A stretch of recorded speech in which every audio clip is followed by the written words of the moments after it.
Ever nailed a go live only to see adoption completely tank? Great PMs don't chase progress bars or tick off a list. Although I am a big advocate for checklists, they focus instead on building real behavioural shifts and creating new ways of working. They know that experimentation and failure are part of growing momentum.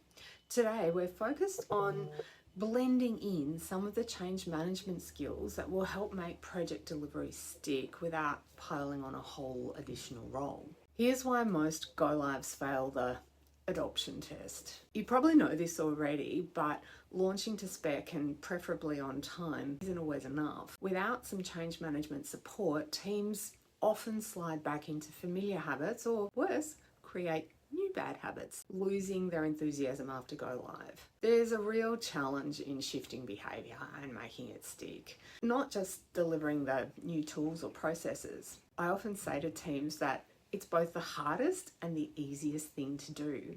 To change your own behaviour, you got complete control over it, making it somewhat easy, but so many behaviours in our lives have become habits, and habits, once you have them, take real intentional effort to shift. Here's an example. I had a recent trip away. Behaviours change when you're on the road. In a new environment and surrounded by different stimuli, I'm taking on navigating places I don't know, figuring out how to order coffee in another language, where the gallery is, and which entrance I'm allowed to go in. All of this additional effort and focus means that I'm on the move more, and I don't have time for or access to any snacks.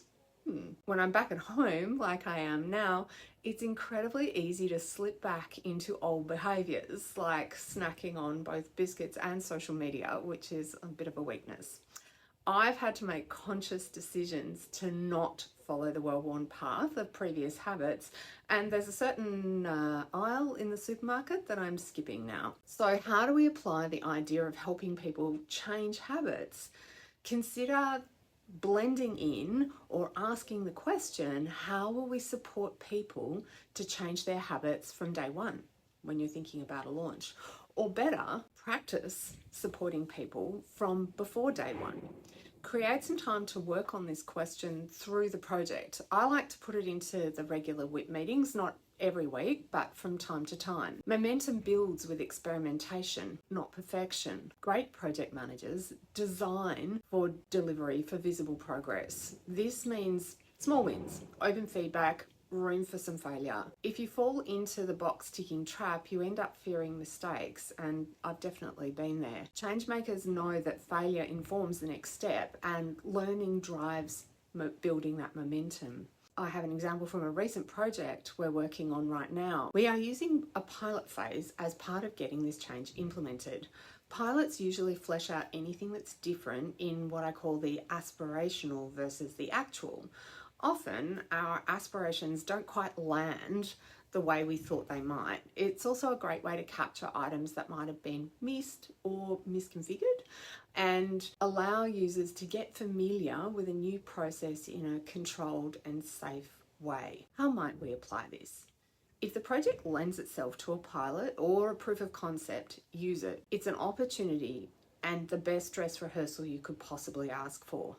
Then, of course correct, adjust, develop the whole process. Try blending change management into your PM practice. In larger scale projects, change management has a dedicated team often and its own phase of the project.